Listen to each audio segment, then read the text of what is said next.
get any better. Don't look for it. Be happy with what you got. Because the owners of this country don't want that. I'm talking about the real owners now. The real owners, the big wealthy business interests that control things and make all the important decisions. Forget the politicians. The politicians are put there to give you the idea that you have freedom of choice. You don't. You have no choice. You have owners. They own you. They own everything. They own all the important land. They own and control the corporations. They've long since bought and paid for the Senate, the Congress, the state houses, the city halls. They got the judges in their back pockets, and they own all the big media companies, so they control just about all of the news and information you get to hear. They got you by the balls.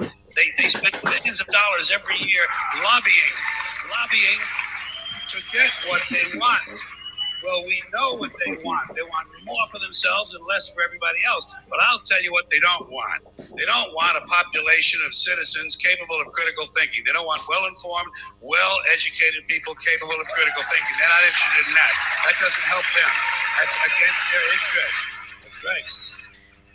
They don't want people who are smart enough to sit around the kitchen table to figure out how badly they're getting fucked by a system that threw them overboard 30 fucking years ago.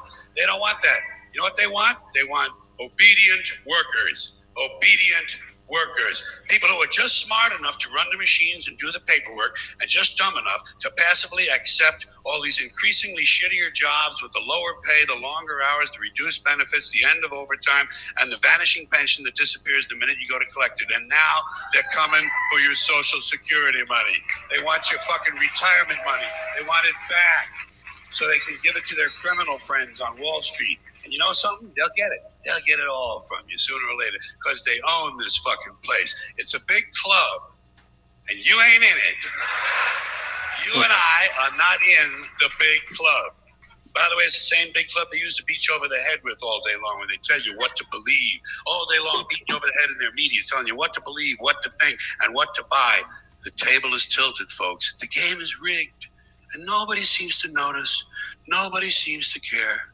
Good, honest, hardworking people, white collar, blue collar, doesn't matter what color shirt you have on. Good, honest, hardworking people continue. These are people of modest means. Continue to elect these rich cocksuckers who don't give a fuck about them.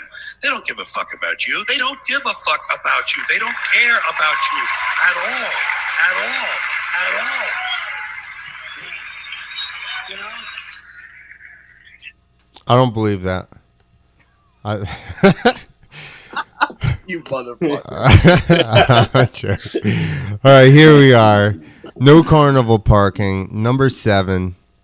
We are here with Biagio. That's all I know. They didn't even give me the rest of your name. He's like Madonna. Just call him. Yeah, Biagio, Pagliarulo. Last name's a lot harder, so. Holy shit, dude! Your last name's Pagliarulo? Yep. Are you related to Mike Pagliarulo at all, perhaps? There's some type of relation somewhere there. Like I remember when he was playing for the Yankees, that was always the big question, and my grandmother used to always say that I was like a cousin of a cousin. I fucking love it. Mikey Pags, Jesus Christ, that brings me back. That's amazing. And it's funny because I didn't know you had a last name either. I just assumed that it was a Bono kind of thing, and your name's just Biagio, and that's it. So yeah, well, some people think that I'm going only by my last name. They just think my last name is Biagio. Like, well, what's your first name? And I'm like, no, that is the first name. That's what I thought. I was like, man, this guy's gonna know I don't know his name when I send his invite with just his last name on it.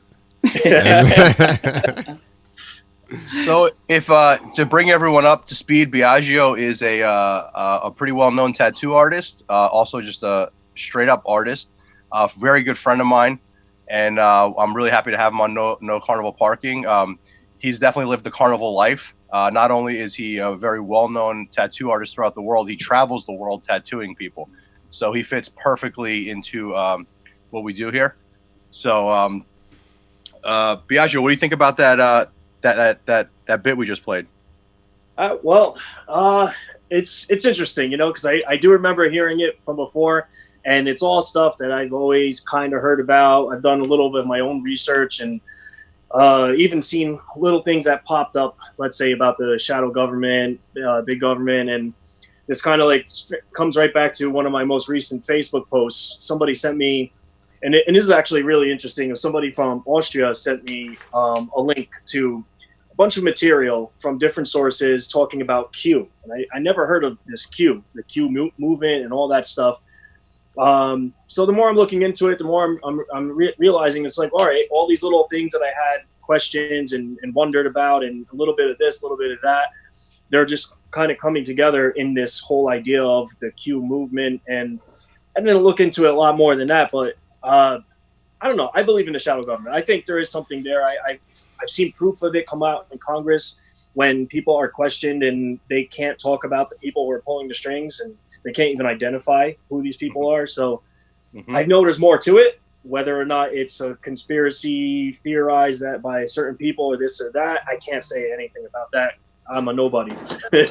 Yeah. We're all nobodies, man. Even the ones that think they're somebodies are nobodies. That's what's beautiful about that bit. Yeah. I mean he was one of the biggest comics of the time, and he's saying, and I'm not in it. We're all not in it. Yeah, and this isn't something recent. That like what year is that from? I mean, that's got to be in the 90s, right? Like early 90s, if that, for certain. And it's, you know, we're talking 30 years later. Like this is crazy. That just goes to show you that it's always the same game. Everybody thinks like, we have it figured out, man. It's gonna work this time, and it's like, you guys are idiots. That's the not problem that I have to sometimes with you know, like, yes, we're always getting more and more information, but at the same time, like, where is that information coming from? And even if it's they're letting us know just a little bit, they're letting us know it. You know what I mean? And chase your tail. It could be to chase your tail.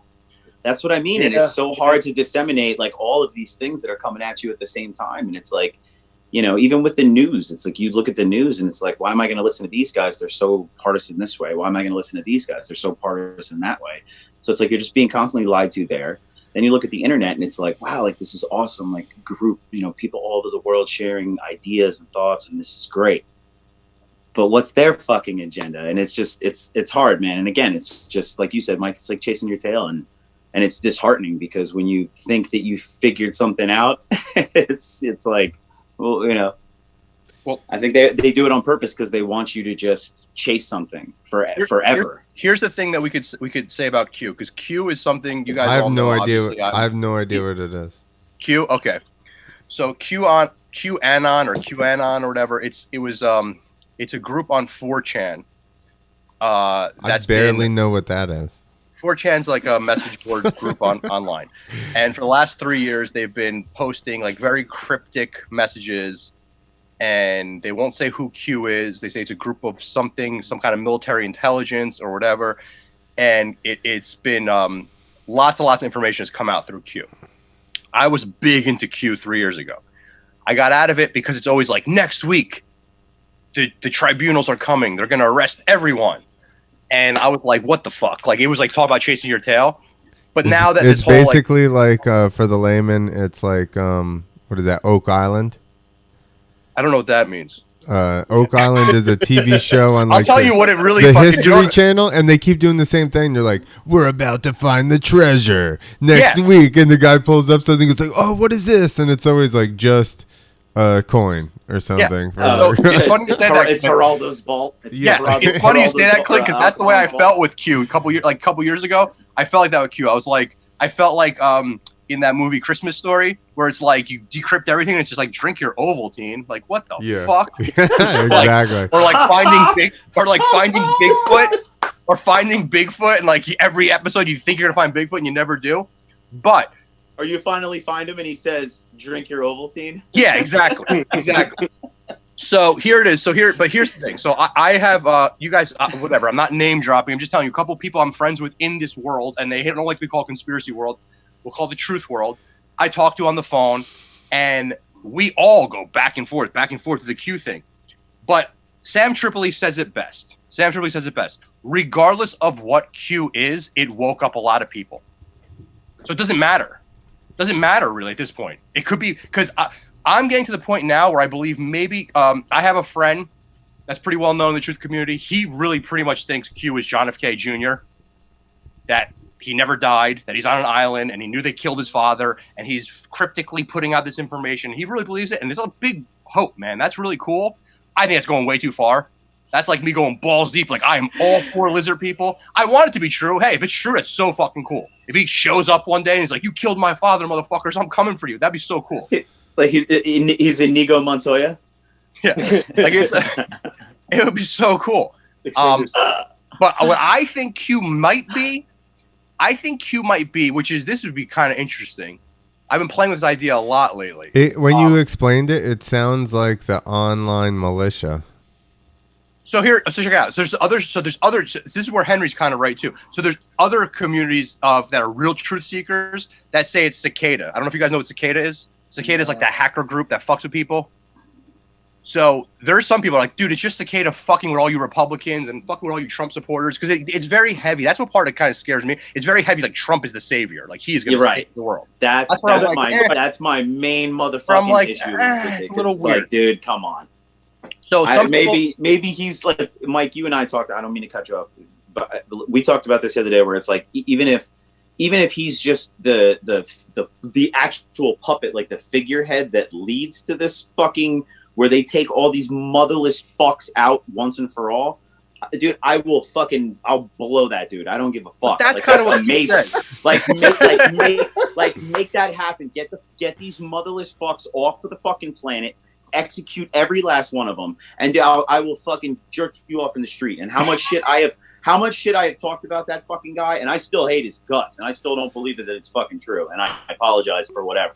I don't really. But, exactly? If it is, and he brings these motherfuckers to justice once and for all, and like shuts it all down, that's my motherfucking man. You can make him king for all I care. He can run this fucking planet, or this, basically planet until the day I fucking die, and I will salute that motherfucker, and I'll wave that flag. But I just don't see it, because you're telling me that dude fucking hasn't had his fucking hand in some shit. I don't fucking buy that for 1 second. Sorry. No, that's why I'm not all for Q. But it is true that it's Q has opened up a lot of eyes. Now, where I get weird and play with this idea is, I kind of think Q might possibly be, and I know this is gonna be far out, guys. I know I don't go there that often. I know I try to keep things very normal. I think Q might be highly advanced AI that possibly sees into the future and is kind of dropping what's about to happen. No, I think like the what if, okay, some of the high-ranking generals that were gotten rid of like with the deal, like, hey, you go from the other side and fuck this shit up, like put out the information that you have while you're not in the government. You can do it secretly. Well, that's what that's what the normal people think it is. I mean, that would be it's still like military, gnarly. like generals coming together to lead, and they think that's also still it's like gnarly for the people. That it's like they're like almost talking to each other cryptically. They're like, this is going on, that's going on, and that's like kind of, I don't know, dude. I don't know. It could be, but think about it. It could be like full circle we were just talking about. It could just be to chase your tail, follow something. It's Russian bots. The Russian thing, I think is bullshit. I've heard that a million times. It's Russian. It's all right. It's American. I've heard it's Israeli. We have the best bots. It's too thought out to be Russian. We have the best bots. Believe me. I don't know how to explain that properly, but and it's not like an insult. But I think that the things that they say are too thought out to be the Russians. The Russians don't fucking operate like that. Well, because we clearly have the best bots. Ask Trump. Again, though, but they think like that's kind of the point, is they have like a mechanical way of thinking things, where it's, the most obvious answer is the one that's right in front of you, blah blah blah. And I think that the Q stuff goes like super fucking deep and relies heavy on like belief systems and blah blah blah. So I don't know. I can't speak from super experience, because I won't touch that stuff. Like I read a couple things and I was like, no, I'm good. Like I have my own opinions about stuff, and for the most part, I'm a rambling idiot too. But, you have your own opinions? Occasionally. When I'm not what the fuck were we talking about? When I'm not a VPN salesperson. We're selling VPNs. Yeah, last episode Henry just was like fucking a walking advertisement. He was a fucking shill, man. I'm definitely a shill. I am 100% a shill. 100%. I mean, can you really be secure with the VPNs? That's my other thing too. So that was my question. Okay, let me actually physically ask the question, being that I got fucking ridiculed up and down the street the other day. So Biagio, do you use anything else besides like Google to look up stuff? So I know there's like certain ones out there where it's like, it's secure. You know what I mean? I don't know, because like Google, for some reason, I haven't been, I don't know, it's been questionable, the sources and the results I've been getting from Google, so I can't really believe it anymore. But all the stuff that I used to find uses Google as a power search engine. Right. I can't find any other way. It's almost like they're all subsidiaries of the same shit anyway. And again, to be like, oh no, it's super secure and you can look up whatever you want. I would say DuckDuckGo. So okay, that's I've never mentioned it by name, but that's the one I fucking use. That's the Wild West. Because I heard about it. I was like, oh, like, okay, whatever. And then it's like, yeah, you can look up like fucking anything. And that's it's the like, Wild West. When you start looking, engines. but when you start looking up things like fucking like Bluebeam and Paperclip and all those things, it's like then you start getting fucking a little bit more in-depth stories rather than just like the fucking Wikipedia version of the conspiracy theory. It's like when you look at certain things off of Google and it starts with, it is a conspiracy theory, which is a fucking term that was that's a term that was coined by the CIA. Like they came up with make you crazy. It's this. Yes, to make you feel like you're fucking crazy. Yeah, I'm sorry to tap on my desk, Clint. But it's a thing that they put out there to make you feel like you're fucking crazy. And immediately within fucking 12 hours of the whole Pizzagate thing, the term fake news was fucking generated like a million times, where it's like, again, like it's like it puts this idea in your head that like that's so crazy that could never ever happen, and you're a conspiracy theorist. You know what my favorite is? That guy that checks everything. What's the fucking Snopes? Yo, Snopes said. I'm like, who the fuck is Snopes? I asked him. I was like, do you guys know about Snopes? I was like, well, here's the thing. I don't at all. Here's the whole premise to me. Hey, Biagio, do you know anybody that you would let just cipher all your news and tell you what was correct and what wasn't, and you wouldn't second guess them? No. I've more than not have many arguments with people who try to be that person. You don't even know. You don't even personally know anybody you would let do that. Yet we're all letting these assholes sitting in their basement just Dude, that's literally what it is. It's like 3 fucking college kids that run. If you go into Snopes, it's like fucking 3 college kids that run it. That's insane. Yeah, I mean, I think I know what you're talking about, because I every time there's always this fact check thing or check by Snopes and this and that. Oh, and like anyone that shows me Snopes, it's always like, I don't know. You're not really sound with your fact checking. It sounds like it's just, oh, that's my opinion. Yeah, they're like, nah, we don't think so. Yeah. If someone shows me Snopes, I tell them to go fuck their mother and get out of here. We can't talk anymore.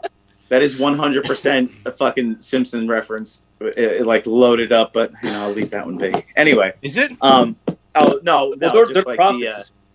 When they're talking about Mr. X, and he's like, yeah, well, I heard that fucking Mayor Quimby took the pothole money and he's making a pool out of it. And he's like, oh, well, he's like, that's amazing. Where'd you hear that? And he's like, Jimbo. He's like, oh, Jimbo's gold.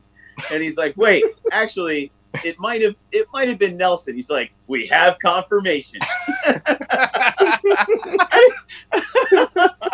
it's like, it's like almost like, what was it? Like Eddie Bravo comes up with some shit, and then Joe Rogan's like, well, that makes sense. It's like, confirmed. Run that story. Biagio, you remember Biagio and I were into this fucking shit so long ago that this is when like we actually cared, that we would like hide our phones before we would talk about like some of this crazy shit. Oh, like, yeah. Like me and my friend Joe, who Biagio knows also, we would like borrow other people's laptops to look up things because we were so scared we were going to end up in a FEMA camp. It's true though. Like I when it comes to something like that, I would try to do that. Like I even thought at this time we would be having like, I don't know, like these little like devices that you would like leave at the door just so you can keep yourself into like a private zone, because I mean, it's now proven all these phones are listening to every single thing. Biagio and I are such on the same wavelength. Dude, when I can't sleep at night, I'm thinking about designing that device for everyone. Just throw all your shit. We always are like this, him and I. I've been thinking about a thing you put it your fucking on your door, just so your house is fucking, it's good. Like, you talk to your wife about whatever the fuck you want, but you have this box. You drop everything in. You're blanketed in like fucking electronic safety. Yeah, something like giant like house made out of tinfoil. Well, not for nothing. When they finally flip on the 5G, we're gonna need that shit for real because fucking we're all gonna turn into like mutants or like melt. Like I know this is just a conspiracy theory, let's say, but like the whole thing with the coronavirus and everybody in, you have the streets free and a lot of things going on. So I'm going out there every now and again, and I live right by Newark Airport, and I saw this plane landing that wasn't a passenger plane, completely sealed off, minus a few windows up front, no badging on the side, looked like it was Air Force One, but not at all. And I don't know, I was wondering what the hell could that be about, because like it was definitely like one of those suspicious landings I've never seen before. Yeah. Has anyone been on the street, like driving in your car after, let's say, 10, 11, and 12 p.m. recently? Yeah. Okay. Well, recently would be about... definitely Biagio. Okay. So... I drove it like 10 last night. Have you noticed multiple state troopers on local roads? No, I heard about that. I actually got sent a text message that would have been the case. And then I'm leaving, and I'm like, now I'm going to have to deal with this and explain myself. And I didn't see a single one anywhere. So, as you all know... that's totally a fucking thing in this area, and that's like... Is it? Completely confirmed, swear to fucking Christ on the cross. No, see, you can't just This listen. is my info about almost 2 weeks ago. So, yeah. I'm talking like fucking last night or the night before last. Listen, you can't just say, there he goes. He just snoped us. He just goes, confirmed, bro. I swear. By me. Yo, pinky swear. Pinky swear you. You're good. Pinky swear me. Pinky fucking swear me right now. I pinky swear that was the thing. Hold on. Oh, I'm not. Oh, okay. I love that you guys are telling me something. I don't know this. I'm not trying to fucking spread disinformation or whatever. I'm telling you from an experience, whether people believe that or not. Were you out late? I like promise you that. Were you out late? Anyway, doing nefarious things. Why were you out so late? Yeah, what were you doing? Did you have your paperwork? Are you even essential, bro? All I wanted to do was go to the gas station that's on the corner, which is definitely closed. That's it. Not anymore, son. Yeah, no, I know. Huh? Not essential, bitch. Keep up the road. Well, I mean, dude, sometimes I just, like I'm sitting here and I'm fucking, I'm a little fucking vegetated, and I want like a motherfucking Twix, Yeah, and well, welcome. And that shit's like, a couple 100 yards away. So welcome to the country. And I'm going to get me a motherfucking Twix because it takes less than 2 minutes to do the total thing. And yeah, man, like fucking pull out of there, and there's just one parked sitting this way as if it's doing fucking traffic. And so that was mine. And then I have a friend, same thing, swear on the fucking on anything. It was like I saw like 2 of them. Like I don't understand, like what the fuck are they doing around here? I was like, are you serious? And it's like, yeah, like 100%, not local cops at all. And like same thing, like I swore I was gonna get pulled over, blah blah blah blah blah, and it's just like nope, they just kept cruising. Yeah, so I drove. I'm just again, like I'm not even floating a theory. I'm just telling you something that like has fucking happened. I drove down to the beach, to Point Pleasant, which is an hour and a half from my house, to go get, I was going to go to the docks and pick up fish. And then I went to, a local brewery down there. And it was so fucking weird driving on the streets. They had, all the toll booths were shut down. It says you'll be mailed your toll. Can you mail them back like coins? Yeah, and then, so there's no toll booths. Every, 3 to 5 miles, there were signs saying, "Slow down. You will just be sent. You will be sent a ticket in the mail, and will have to show up at court." Oh wow! Yeah, so, and then check this out. This is where I'm like, wait, am I fucking crazy or what? I swear on my life, never seen this before in my life. It was not my phone. Across the dash of the Subaru, it said, "You have been traveling for over two hours." I was like, what the fuck? I've been in this car for way more than 2 hours before. I've never seen that before. That what, like on like your digital screen On the that has digital, like your navigation and shit? it was like No, but I'm saying like your Navi unit. It right? actually not on the net. That was my phone. It was like across here. It actually said engine's been on for over 2 hours, like with an exclamation point. I was like, what? And you've never seen that before, dude. You've driven with me for 5. Oh, I know. That's what I mean. Dude, we were in the fucking car for 8.5 hours. Yeah. Like, no, never have seen that before. I was like, what the fuck? It was creepy. Driving was creepy. That's every. I mean, you know, I don't drive anyway, but like everyone that I know that is driving places, especially at night, is like, dude, it is like the craziest fucking thing you'll ever see. Now, Biagio, you live in more of an urban area, which I heard is even crazier. Like, are you still like in the Elizabeth area? I'm in East Orange. Because I heard about it's like national news that Elizabeth had the drones. Well, that's the thing. I was just saying, like, I don't know, maybe I should fly my drones out and see, because I could hear activity out there. Like, I'm hearing like siren. I've heard sirens that I've never heard before. Like, I don't even know if being told they're brand new sirens. I don't know if they're different vehicles. I've heard extended amounts of sirens going on for like. I have too. Sometimes. So I don't know what's happening, but I'm also in an area where there's like bands of vigilant like off-road bikes here. Like, you know, they travel by the thousands throughout the streets. So I don't know if they're like trying to corral them or figure out what's happening. There's just the normal, you know, crime that's happening, you know. But yeah, I don't know what's happening in Elizabeth, because that's little news to me. Well, it's national news in Elizabeth, New Jersey, that it's like not even on our local news. It's like on, you know, Fox CNN. They're talking about how they put drones to fly to people and tell them to like social distance yourself. Oh yeah, they yell at them and stuff like that. Yeah, through the drones. it's happening in Elizabeth. And, like, the manufacturer was like, guys, relax. It's not that bad. They're not armed. We take no pictures. We record nothing. We're just telling the people, like, you know, to get away from each other. Wow, that's great. The drones actually say Susan on the side of them. How about and they have a bitchy haircut. How about? I mean, or Karen. You would have gotten like, in trouble Karen. if you went to any store with a bandana over your face prior to this. Like, you're not getting let in. Now it's mandatory to look like you're about to stick at the M up. Bro, yeah. They won't let you in certain places. Do I have my mask?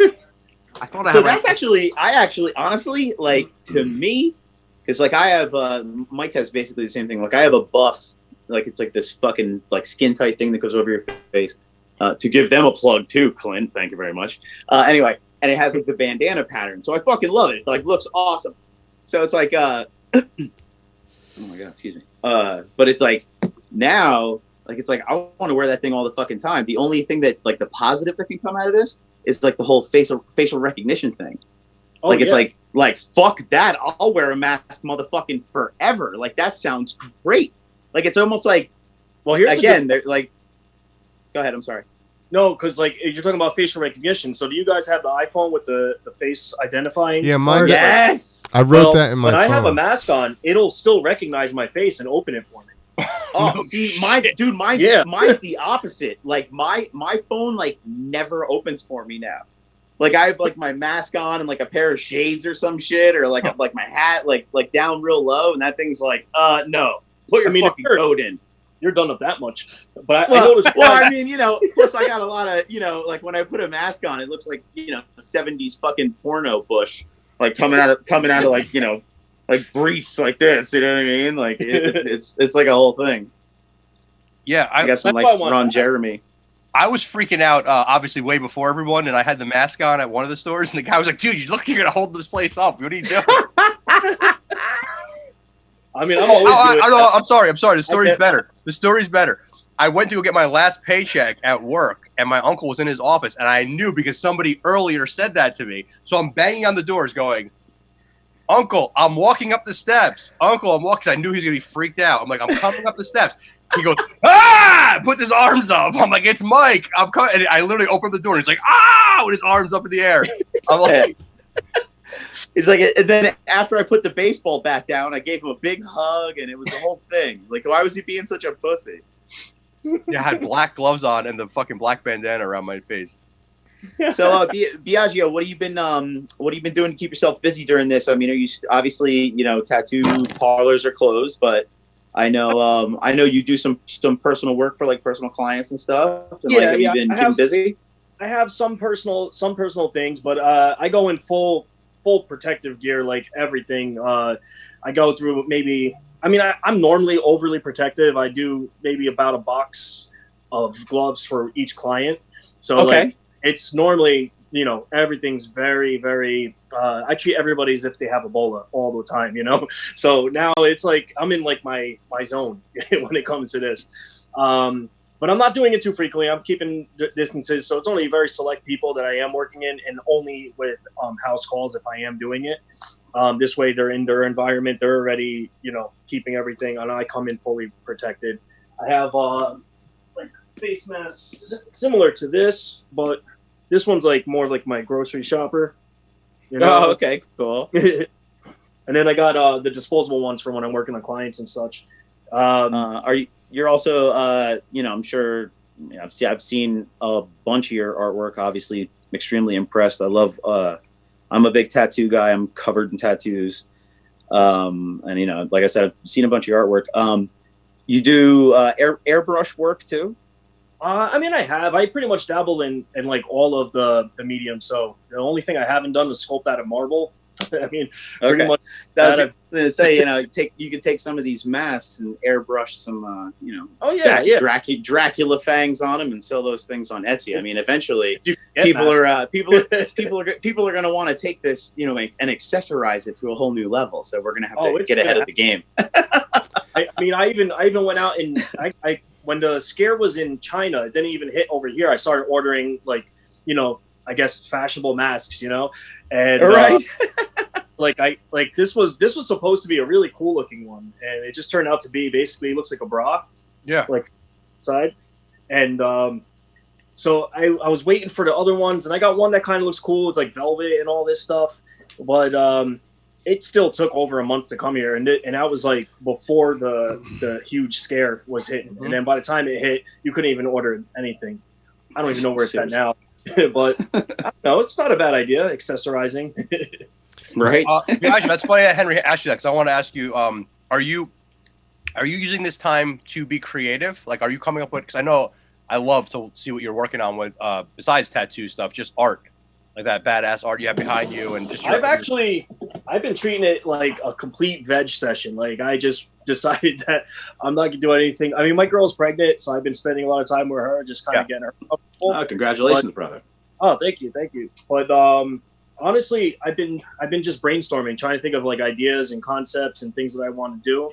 So now I would say this week is like my kind of like take all that time thinking and just start to do and produce. Let me ask you something. Are you having a hard time being creative?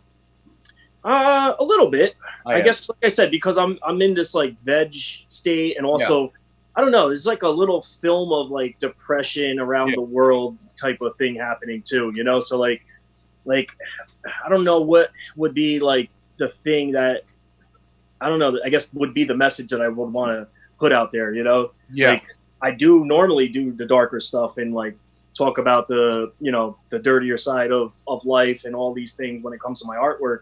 And now I don't feel like that's the message I want to put out during this time. You know, I feel like it's already there. Yeah.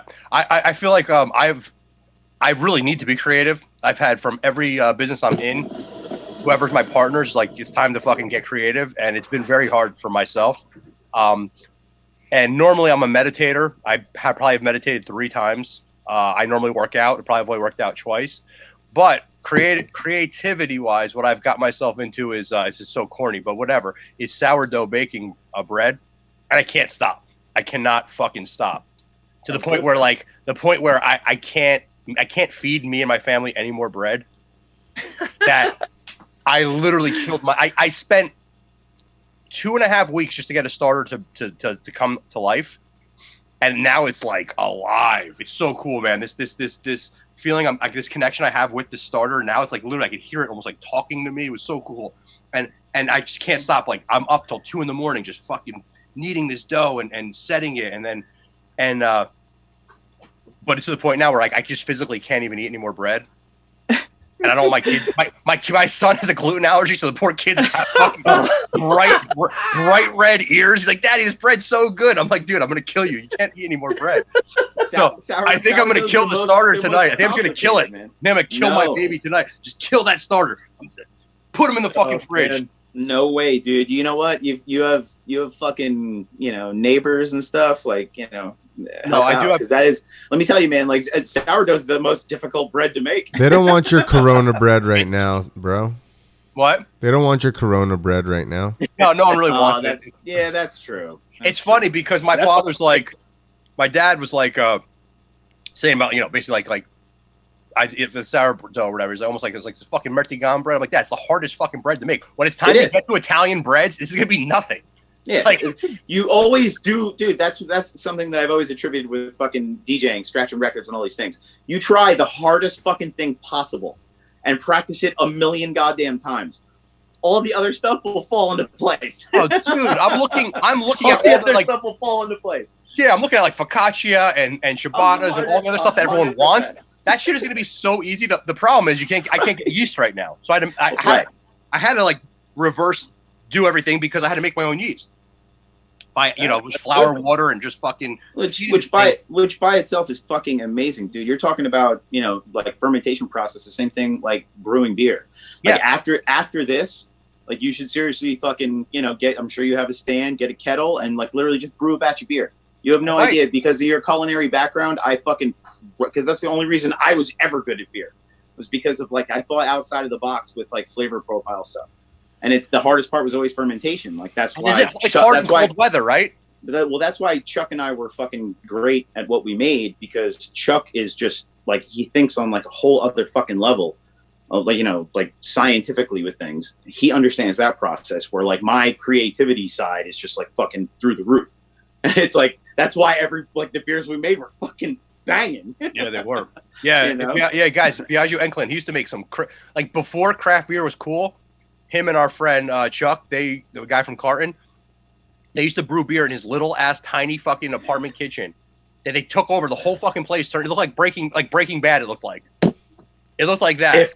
That was definitely like we've said that multiple times. Like if a cop if they just decided to like kick in the door, they would have just shot us on sight. It looked like a fucking meth lab in there. Yeah. Like we had like spinners going with beakers, like spinning yeast, trying to get yeast activated. Like all wort chillers, all these pipes and all this crazy shit.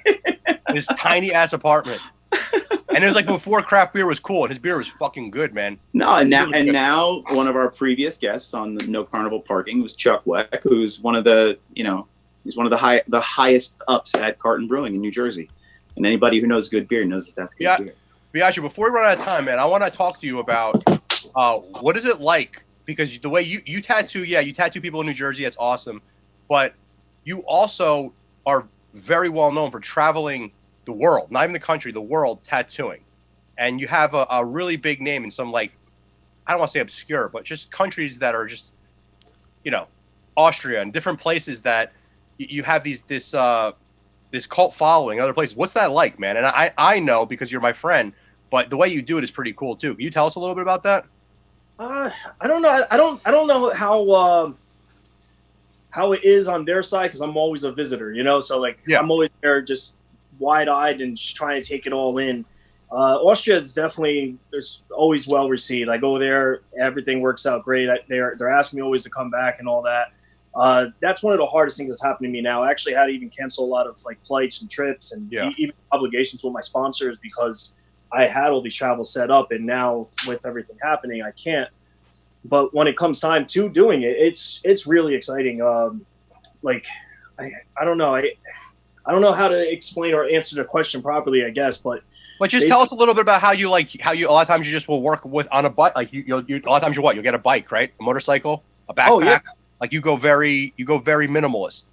Yeah, I mean, if I can travel with just my backpack, that's ideally what I do. And if I'm doing my backpack, I at least set up a few friends that will have like disposable equipment and stuff like that for me, and maybe do some couch surfing stuff, little things like that, because most of my luggage is going to be my helmet and my riding gear, so I need to just have enough to put on the bike. Those are my best experiences because, I mean, I'm really just kind of taking it day by day and experience by experience.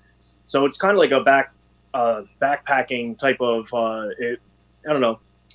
type of thing, Going, and this country was really cool. In California, I did that for about 3 weeks straight, which ended up being a really eye-opening time in terms of like figuring out what is important in life. You know, is it really important to be able to secure just one location all the time and to establish yourself in familiarity, or can you like go out there and be able to just, you know, go in without any safety net, let's say. Mm-hmm. So just meeting people, and I guess the biggest thing I noticed more than anything is just how willing people are to help you and to kind of like be there to just, I don't know, like take into experience the fact that you're there. They really want to have a piece of that. So like tattooing really enables me to like to give them that. I can at least exchange whatever it is that I can with tattooing. But at the same time, I always feel like it's not enough for me, because like what they're giving me is an opportunity, and that experience, it's not like, I don't know, it's a memory that lives with me forever. So, I don't know. You also give the client a memory forever too. I mean, you're putting a piece of art on them for the rest of their lives, which is pretty awesome. Let me ask you another thing. So, have you been a tattoo artist your whole adult life? Well, by adult life, that's a hard one. You know, I grew up really fast as a youth, so I always felt like an adult, I guess. But in terms of when I started, I guess I was like 21 when I started, and still going to college and finishing my degree. So like I kind of like never used my degree and then just continued into tattooing. So in a way, yes. You know, I've been. So you never had right out the gate, right out the box. Let's say you made a decision that you're going to almost be an outlaw to make your money, and not go to the. I mean, when I started, it wasn't outlawed anymore. It was. No, I don't mean outlaw like that. I mean like outlaw in the sense of not going into like you're not going to get a job with XYZ company. Yeah, yeah. Like the XYZ company idea. Like I actually was supposed to. I mean, I was going to school for computer animation, so like I should have been, you know, working for big companies like Pixar or Blue Sky and stuff like that. And I even did like conferences and stuff for like the big shows for those type of things, maybe instantly as SIGGRAPH. But I don't know. The more I got involved with it, the more I just didn't like it, and I started doing tattooing because I'm similar to what you said about the sourdough, and like, you know, just it was the hardest art form I've ever experienced. So I wanted to just immerse myself into it, and the more I did, the more I was hungry for it, the more I felt the love for it. And once it came time to like, you know, decide what I'm gonna do, it was really easy. I just fell right into it. So it was easy for you to take that dive and say, fuck it, I don't know if I'm going to make money, but just to have the balls. But you did it young. So I think if you do it young, it's a little bit easier than someone that's 30, 40 years old. But there is somewhat money in tattooing. You know, like you knew that going in, obviously, versus if you made a Pixar movie, that would be probably, you know, another level. But tattooing, at least. At the time, the money was either the same, or maybe I can make more tattooing at that time. Okay. At least at that time. Yeah. A little different. Yeah. Yeah, but Biagio, don't you think everyone has that doubt? I mean, you're a very good, talented artist. And I feel like every talented artist always has that the self-doubt. So you still had to take some kind of balls to take that jump to say, you know what, fuck it. Instead of going the safe way, going with Disney or whatever company that's already known, like you have to take that jump to really rely on yourself and your own art. Oh, yeah. Yeah. I mean, I think with anything, you got to take the jump. Without taking that jump, you're never going to know, because if you have a safety net, if you have something that you can fall back on, or I don't know, whatever it is, you're never going to try hard enough to do what it is you need to do. You know, you don't have that I guess I call it like a hustle hunger, you know, to make. You'll be go ahead. You'll be comfortable in your shitty existence and just scrambling along versus. What I took out of what you said was basically that it didn't really make a difference because you enjoyed it so much. You wanted to do it for you and become good at it for you, and the rest of it will figure itself out, which is how I looked at riding. It was like, I just really want to ride and become really good at riding, and then it turned into something that I didn't even, way more than I ever thought that it was going to turn into. Like, I didn't have the plans for how it all turned out. And I'm sure you didn't see yourself going across the world doing this in the very beginning, right? Yeah, I mean, I didn't. but I definitely wanted to. Yeah. I didn't even know that was an option. I was like, I don't know. I'm just going to ride and make money. Like, that's all I knew. Yeah, I mean that's exactly what it's about. You know, it's like it's the thing that was what I enjoyed more. You know, it was when I was done, I have a greater sense of satisfaction. And then honestly, not even when I was done, while I was doing it. So I knew that was the way. Yeah, that's awesome, guys. I just love that. I love to talk about this because if we could just inspire one person that listens to this to get out of their shitty existence, and because they have some talent, because we all have some kind of talent inside of us. Oh yeah. And if we could just get one person to take that jump, I'm happy with this podcast. You know, the fact that we could just get one person that's in their job they hate, but they're good at making sourdough bread or whatever it is, and they say, "Fuck it, let me go try it." I just want to get more and more people that can inspire others to take that jump and say, "Fuck the man," and just rely on yourself and do it. You guys can add to it or whatever, but I think that the whole thing is being enjoying what you do. You know, when people overshoot that and they're just like, oh, I need to make money so I can buy this or buy that. But that's why I think society is so sad today, because most people are doing things just to get by, just to own stuff, instead of doing it from a place of, I would have done this anyway. And now, Right. you know, because how good are you going to get at something that you're just doing just to do? Right. Good enough to do it, and then that's it's sad, man. It's sad, but the thing is, I can't shit on those kind of people either, because I have 2 kids, and I get it. You know, I've done a lot of shit that I didn't want to do, because once you have kids, like once you get older, and your situation gets more, you become the person that's really responsible for others. You start doing stuff, but it doesn't mean that the amount of time we put into things like even researching conspiracies or whatever, you could, when you are working, you could go home and work on that other thing. Like, there's always a way. There's always a way to get the fuck out and do what you want to do. I mean, Henry's kind of more like Henry and I have both kind of went backwards. We did exactly what we loved forever, and now we kind of went back into the matrix, let's call it. But I'll tell you one thing. Yeah, but me Henry too. Every night, Henry spins records till 2 a.m. and he's got to wake up at 7 to go to work. And he's figuring shit out. And I don't know, whatever fucking creativity I got, whether it's on the phone with comics trying to schedule fucking shows or whatever the fuck it is. I'm not here to suck my own dick, but whatever the fuck I'm doing. But, you know, like I said, my main purpose of this conversation right now, and hopefully as this podcast keeps going, is to just get people to see, especially young ones, to see that there's other shit other than fucking, you know, I think this whole coronavirus pandemic bullshit is going to wake a lot of people up. I think shit always gets away from these motherfuckers. I don't know if it's a pandemic. I call my teachers, the elders, whatever. They all say they don't go out with masks. They say it's bullshit. They don't believe it. And I'm like, I'm too scared once again, because I'm kind of half in the matrix. I got kids. Like, I don't want to get it. So I'll put the mask on. I don't care. But they laugh at you. Like, you're wearing a mask, really? Like, they think it's all bullshit. But my point of saying that is because I think a lot of things, whoever's the powers that be, whoever the fuck's in charge, I think they think they're smarter than they fucking are, and shit gets away from them. Like the internet. Like fucking LSD. Like possibly the Freedom of Information Act. Yeah. Possibly also like this pandemic. Like us all sitting home. I think it's going to create a reset that these motherfuckers don't ever wish they ever created. People are going to start buying from their local motherfuckers. They're going to pay $2 more for a set of nails and go to the hardware store. They're going to go to the bar. They're not going to go to Chili's or whatever anymore. They're going to go to a regular local bar. They're going to buy carton beer and Icarus beer, not fucking Coors Light. They're going to do all that kind of shit because, and besides that, they're also going to find what they love.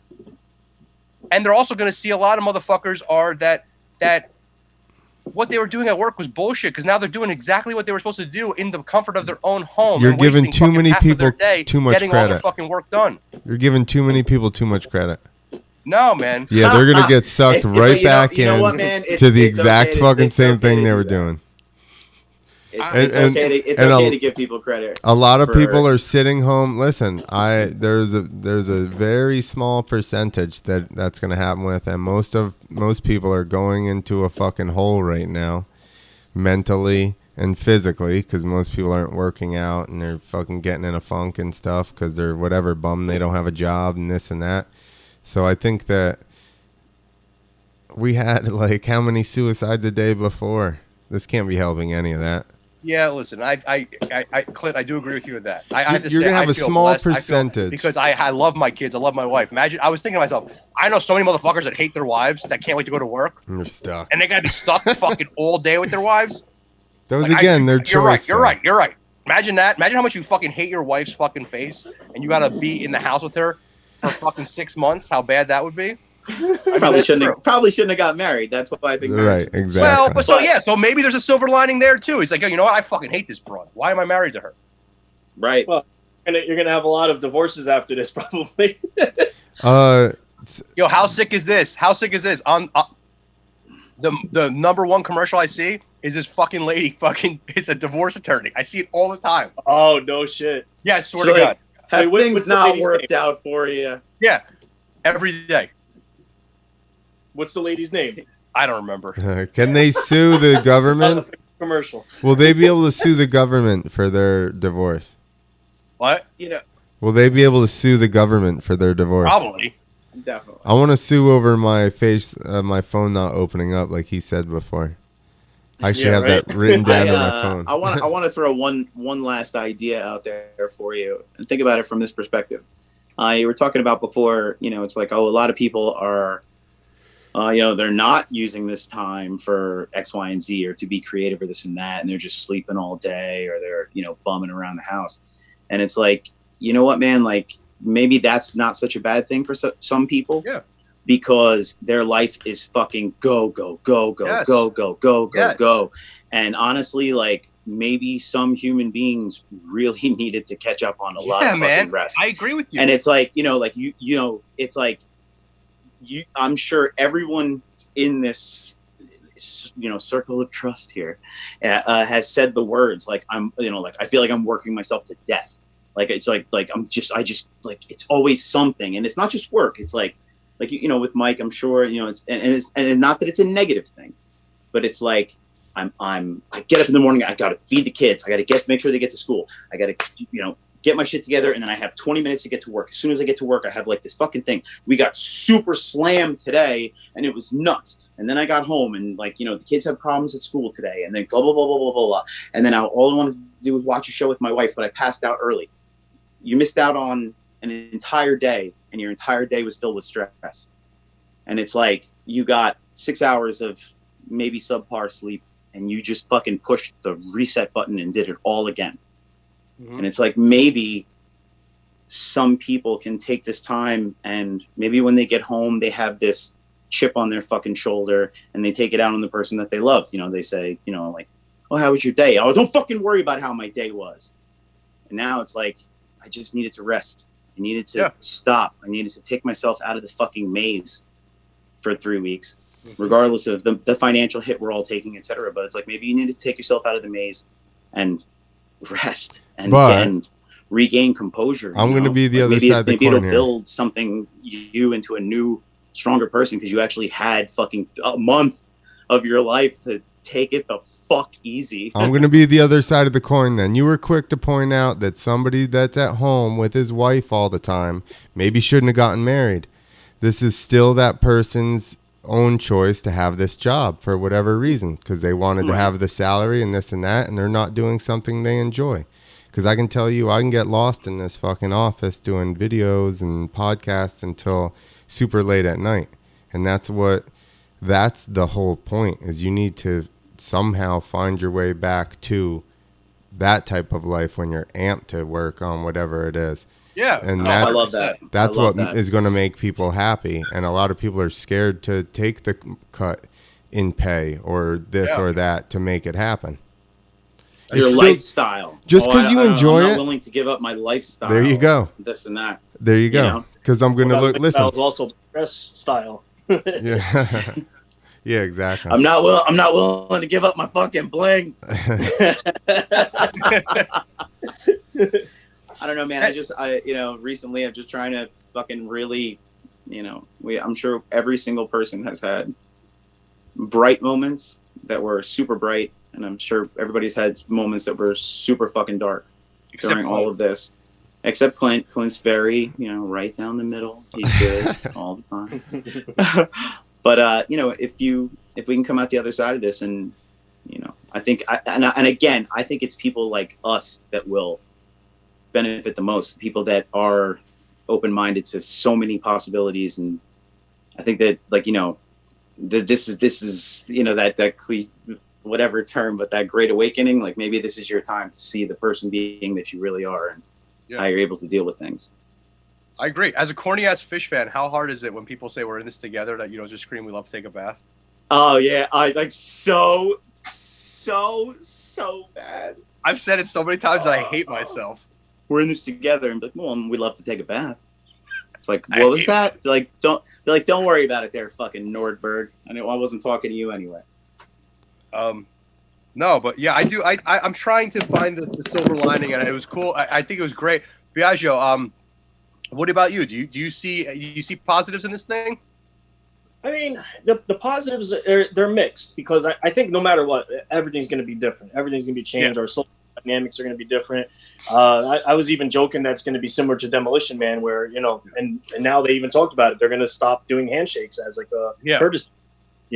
So I think in one way the benefits is like we're almost doing a reset on culture at the moment. Yep. So we have the ability to think about what is the things that we should do, we shouldn't do. I just read an article today. They're talking about how they're even going to be closing off streets to car traffic. So now they're going to have, like, certain cities are doing 10% of the streets are going to be only pedestrian, only bicycles. Whether that's good or bad is to be determined. But I mean, the fact that we're taking this time to rethink our system, our structure, our culture, I think that's a positive. But now what we do with that, and if it's beneficial, that's really what it matters. Yeah, on a grand scale, 100%. I think on a personal scale, you take this time and you better yourself. And I don't mean like hustle. Like Henry said, if it's time to sleep. It's just whatever to do better yourself. It doesn't have to be come up with the fucking next, be Gary V or whatever bullshit. But if you gotta sleep, fucking sleep. Well, that's what I've been doing. Like I said, I took this time to just like veg, because I don't ever really. So like I'm like, you know what, like I'm gonna take it. Like right now, it's like, here's my time to not do a damn thing. Yep, my wife says it to me every day. You're never gonna get this time ever again in your life. Today I woke up at 10 o'clock and I was like in the beginning of this shit, if that ever happened, I was so disgusted with myself. Today I'm like, it's all right. It's 9:45. Cool. Like that doesn't happen since I was a fucking kid. So I'm like, wow. So that's funny, man. I'm sorry. Go ahead, Biagio. No, I was saying I usually get up at like the butt crack of noon. Like that's like my normal like wake up. Oh, that's gonna change real soon, my man. Those days are gonna be over. Hey, what type of bikes do you get when you go on these trips? I am fortunate enough that it's friends. They lend me a bike. So when I'm in Austria, I did a KTM Super Duke, a regular Duke. I had a custom Sportster 1200, supposed to be the fastest Sportster in all of Austria. And then when I went to Cali, I'm riding a ZX 300. So whatever I can get. As long as it has two wheels and a motor, I'm happy enough. Yeah, perfect. Hawaii scooter. That's that also that's the thing you've been into for a long time? You've been like riding bikes and whatnot, like motorcycles, etc. When I was younger, it was all BMX, and then I for some reason I thought I would kill myself on a motorcycle, so I stayed away from them. I did dirt bikes for a little bit, and then my late 20s, I decided to get a motorcycle, and then I was kind of stuck on that now since then. Are you Mike and I's age? I don't want to have to call you out if you don't want to know. If I don't want. You're 39. Okay, very good. Yep. Nice, man. Okay. I actually had a question real quick. I don't know if we're over time or whatever, but if you're willing to hang out, then let's hang out. Artistically, I'm a big art guy. Like I said, I'm covered in tattoos, etc. Grew up huge comic book fan. That was like my introduction to it, and like flipping through comic books, and like you open up that splash page and it's just like this big like burst of color and like flashes of like action and all these things, and it was just like that's what really started my fascination with art and like things like that. And then I started, really got into like pop art more. Like Liechtenstein was like one of my favorites when I, first saw, like, I was like, oh, all these, it's like cartoonish. It almost reminds me of like the Batman series from the 60s. And it's like all these, different comparisons that I make. So like, what was really like one of the first times where you said like, okay, this is something that like you saw a piece of art or whatever have you, and it really, took over and it said, wow, like, this is something I want to do. Well, I mean, if we're talking spark, like the first, that's I guess that's kind of more of a slow entry, because I go through those moments that you're saying wow and getting inspired and all that. I'll go through those every couple of months. Sometimes it takes a year, sometimes, but like I'll get these like I don't know, these really hard hit inspirations that like I'll see something visual. But in the beginning, I don't know, I just kind of like found myself just drawing out of nowhere. Like, I didn't even know I was good at it. I just was doing it. And my art teachers were always telling me, oh, like that, that's really good. And that's really good. But it was comics for me. You struck a chord there, because that was the first time that I heard that you could do something with drawing. And people were seeing my artwork and they were saying it looks like comics, because I used to create all these characters. I had this whole like group of like, I don't know, guys and like weird morphed creatures and dudes. And they reminded people of comic book characters. So then like I was like, oh, well, let me see what comic books are. I had no idea what they were. So I started looking at Spider-Man and all the Marvel stuff. And then I thought I wanted to be a comic book artist, until when I was in high school, I found out how much they made. And I was like, I do want it. But that's like how much you get paid to go work at McDonald's. I was like, I don't know if I could commit to that. Yeah, if you're just doing like pencil work for Marvel, like, yeah, you might as well be flipping burgers. It's the same fucking thing. You know what I mean? Like, yo, dude, unless, if you're not, Rob Liefeld, and you come up with fucking, like specific characters, and like your series gets fucking like bought up, like you're just doing pencils or colors or whatever have you. It's all part of the process, which is fucking amazing. But at the same time, like, there are very few people in that industry that really get fucking paid. But like, give me two of your favorite comic books growing up. I gotta hear it. Well, I mean, that's kind of hard, and it's actually weird that we're talking about like, all right, what are we doing with this time? And I was actually thinking about revisiting all these like comic ideas, the stories, and all that stuff to kind of create content, because that's one of my concerns too about after all this goes down is my work is really involved, like very personal, hands-on, and everything, and social distancing is putting a mar on my industry. Like it's really looked down upon to do what I do at this time. So now I'm wondering, like, all right, well, should I maybe like think about other options, or at least parallel certain things? So I'm going back to comics. I mean, I'm a huge fan of like the whole movie thing that Marvel's been doing with the whole Marvel cinematic universe and all that. So going back to the beginning, the early stuff, the earliest I remember was Spider-Man. Did you see this one? Oh yeah. How great is that, man? Yeah, I mean, like, but like, is that the Miles Morales? Yeah, Spider-Verse. Oh my god. Yeah, that was a great movie too. But in terms of like the first comic books, I mean, I don't know. I guess I liked Wolverine a lot, just because he had like a stuff about him that he didn't know about himself that was lurking there, and he kind of couldn't control some of his actions and behaviors. And I guess I like the idea of like the Incredible Hulk too, just like this whole Jekyll and Hyde personality, like. So those were like my early ones that just really, really resonated with me. It's a certain personality trait to be a fan of the anti-hero. We know they are doing the right thing, but the way that they go about it doesn't always have to be the right way, and that's okay. My three favorites were Punisher, Wolverine, Lobo. Oh god! Nobody knows about Lobo, dude. That's my three favorite, and Lobo was such an underrated character. Yeah. Jesus Christ! When he killed Santa Claus was my favorite episode ever, and I think I read it while I still believed in Santa Claus. Clint, you gotta chime in on this one. I know you're probably gonna be like, I didn't read comics. You guys are fucking dorks. You guys are a bunch of faggots that read comics. I was fucking. Oh, whoa! F word. Would you? Do you not chime in on this at all? I don't know. I really don't know any comic stuff, really. Really? Damn Yeah. it. I'm sorry. That's fine. I had a feeling. I could barely read, and I was outside riding dirt bikes. Like that's. Well, that's what put a big hamper on my comic books. Is once I started like getting heavy into BMX and dirt bike riding, I didn't buy a single comic book for years after that. Oh, nice, man. Okay. So I don't know if they go together. You spend too much money on dirt bikes and bicycles, and you're outside too much. Yeah. It's like you barely eat. That's why both of you guys are comics so are out skinny. the window as well.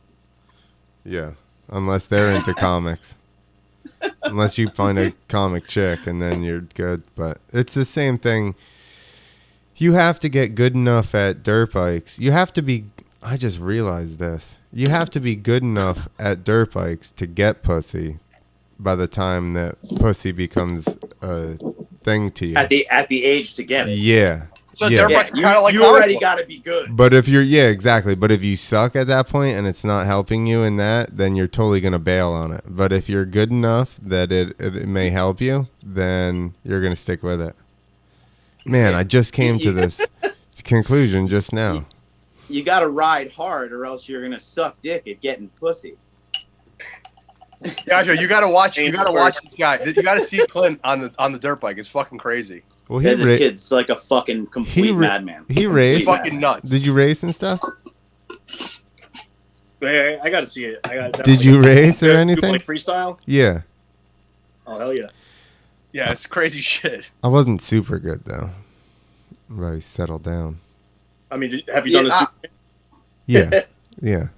That's kind of super good. Superman. Yeah, he does crazy shit. Superman's baby shit. Yeah, I don't fucking know, man. We've watched all your fucking videos, and like I wouldn't call any of that shit pedestrian at all. No, it's not. He's like, traveled the world. You know, it's cool. Jump. It's cool to play it down. I get it. Like whatever, that's fine. But like that shit is. It's not like he jumped into a ring of fire. Like look at that, it's adorable. Yeah, like but nah, dude, that's some like sketchy shit. Like that's like unbelievable. Yeah, but you still look at the percentage that you didn't do, right? Like I'm appreciative for everything I did do, but I never made it to X Games.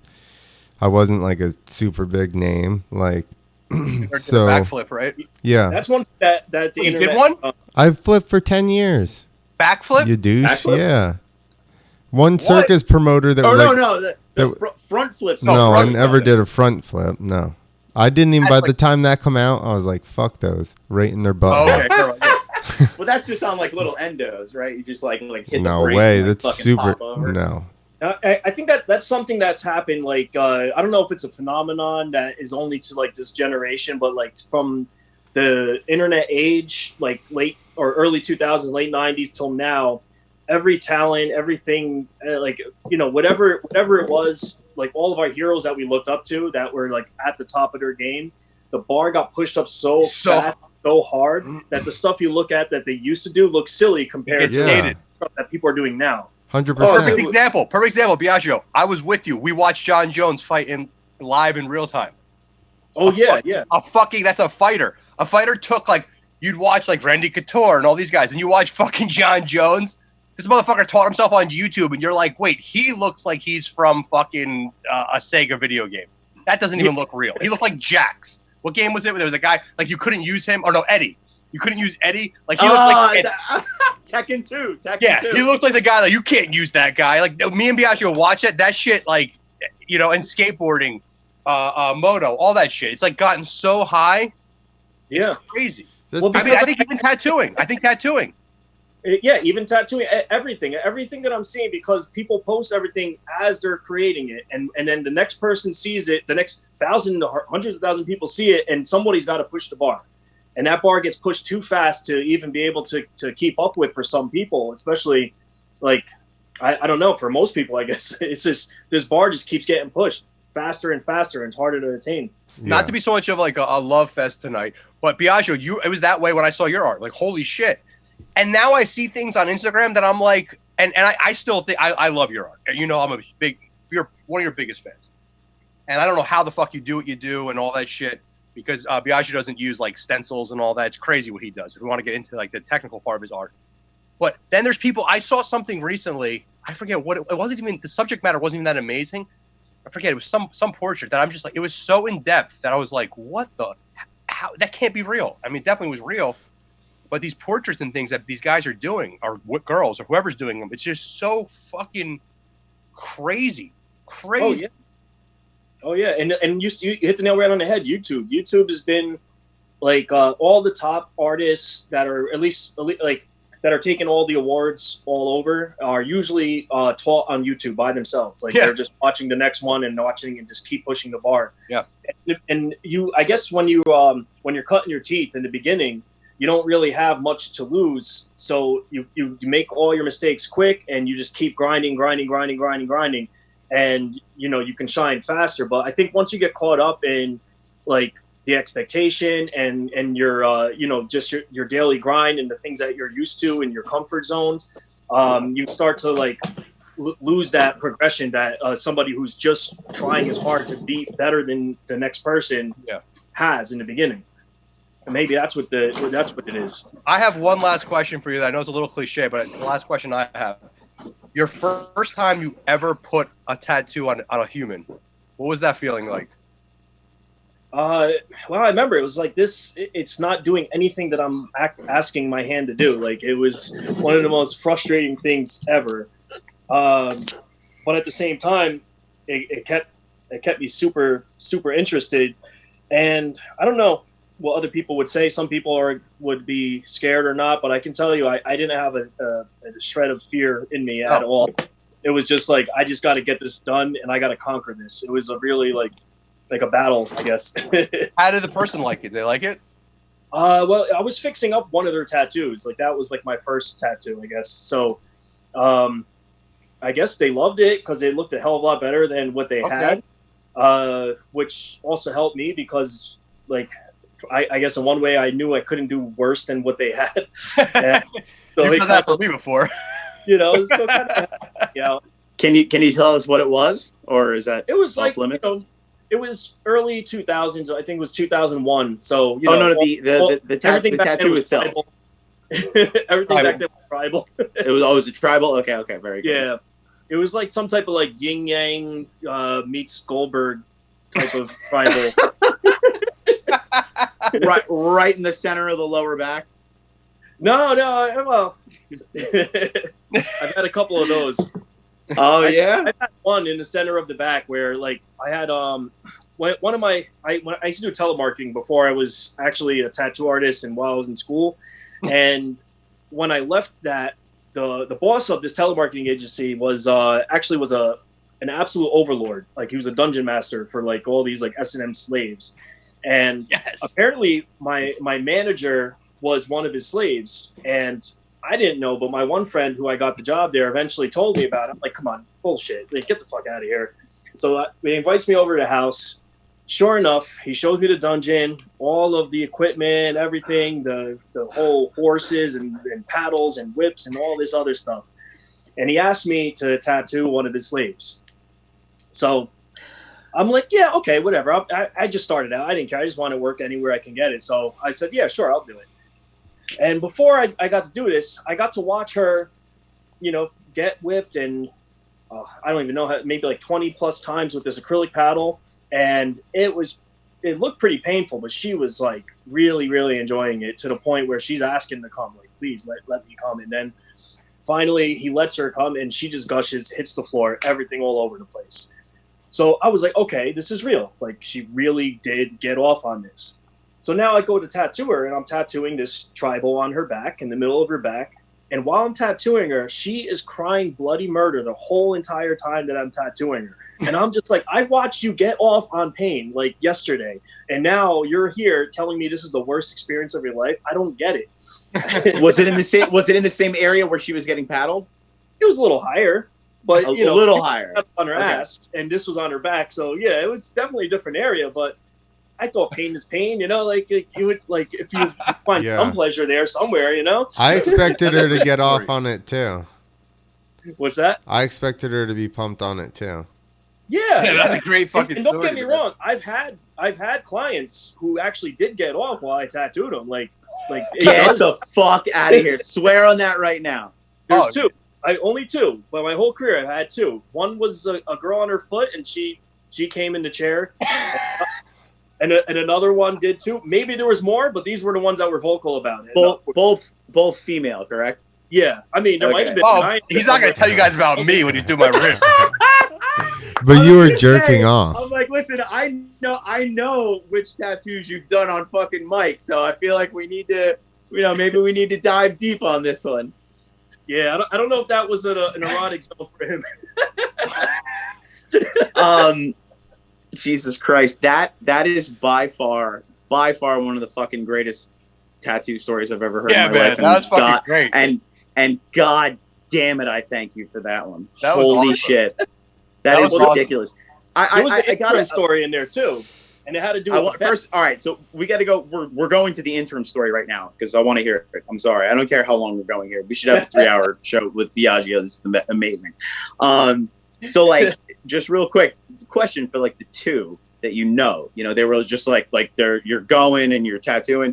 This is very early on in the process, halfway through, almost done, and or what whichever. And they're like, I'm gonna fucking come. Like this is like a thing. Like I like just break it down real quick. I want to know. Okay, the first one did exactly that. I remember, like, I was tattooing the foot, and it was like it started shaking, and I was like, "Are you okay?" Like I figure maybe she's passing out or something like that, and she's like, "Oh," and she like, "Hold on, you gotta stop," and then she like grabs a chair and just like tilts her head back, and she's like, "I'm coming," and I'm like, what? Are you kidding me right now? Like, this is really happening? So I was like, okay, I'll let you go, and then after she like, huffed and puffed a few little bit, she caught her wind again. I'm like, so can we finish now? we hey, like, bitch, I'm on the clock here. And then the second one that I know because of, what was being said was, like, I know it was happening because there's a lot of times that happen when I'm tattooing, and especially girls that, like, I don't know if they're in pain or if they're enjoying it because it sounds exactly the same. Like, they're moaning, they're this and that and all that. So this one was more of a blindsided one because she didn't tell me until after we were done. She was like, I just came there. So, like, that wasn't as, like, noticeable, but that was something that happened. Like, she told me right after, and I was like, oh, well, at least that was good for you. Like, what are you going to do? The first experience, at what point in your tattooing career did that happen? The first time where it was vocal and you knew about it and the whole nine? I think it was like year 4. Okay. Yeah, something like that. So this is like, it's like, wow, I've been doing this a while, and not going to lie, first time that happened. That's Holy good. Shit. You can't have that right off the bat. You can't have that right off the bat, so that's good that it was a little bit, because you would have gotten spoiled. Oh yeah, then that's what I'm saying. Tattoo artist doing the flash, thinking he was fucking the shit. Yeah, third girl. People fucking the worst tattoos ever, thinking he was so good. Third tattoo, she gets off. He's just like, I'm the man. Then it just never happens again. Like, this is what I do. Like, that's the way you market yourself at that point. It's like, listen, I'll draw that stupid fucking butterfly that you want right on your foot, and you will cum your face off. I'll be tattoo suave. Yeah, absolutely. Can you say what the design was, or give us a hint? I don't remember that part. Okay. Yeah, I mean, yeah, you gotta think about how many tattoos he's done. That's unimportant. If you had to ballpark, I mean, like, you're in the well into the thousands, correct? Yeah, I would say. Just because, like, there was a time where I remembered all of them, and somewhere along the lines, I just lost track. And then, like, somebody reminded me I was doing it for 11 years, which meant that I totally missed my 10 years of tattooing. Like, so, like, just don't remember it. Remind me really quick. Are you in a shop at all, or you're doing, like, mostly independent stuff, or primarily independent stuff? Yeah, now I'm freelancing. So I'm working out of various shops as a guest artist, traveling. Kind of doing even house calls and private studio work. So I'm kind of, pick and choosing how and when I work. Biagio, if someone wants to get a tattoo from you or see your artwork, where they check you out? Instagram.com, Biagio Artist. Biagio Artist. I'll put it in the notes. Put it in the notes. He does the best. This guy is next level, his art. I don't know if I'm ever going to let you tattoo my wife again, but...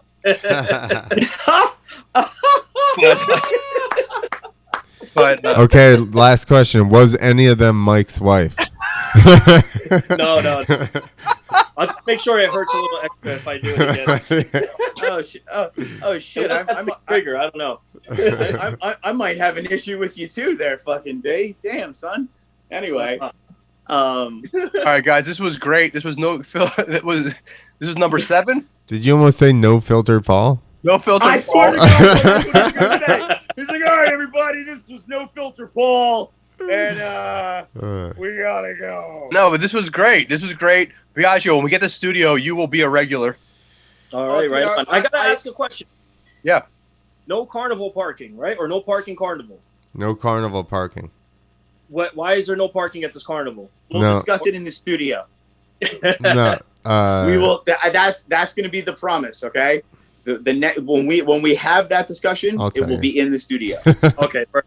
Promise. Okay. Just write you me, will I'll find text out you. the origin, the very in-depth, complex, odyssey that is. You know what's crazy, motherfuckers? You're you know what's building it crazy? up too Biagio did a podcast in that studio before you two. I still haven't. Okay. Yeah, it was cool. me, Biagio, and Joe. I was gonna say I thought it was Big Man too. Did Yeah, he ever? And Biagio was in there. But did he ever park there for the carnival? He didn't park there for the carnival. All right. No, like why would he? Why would he do that?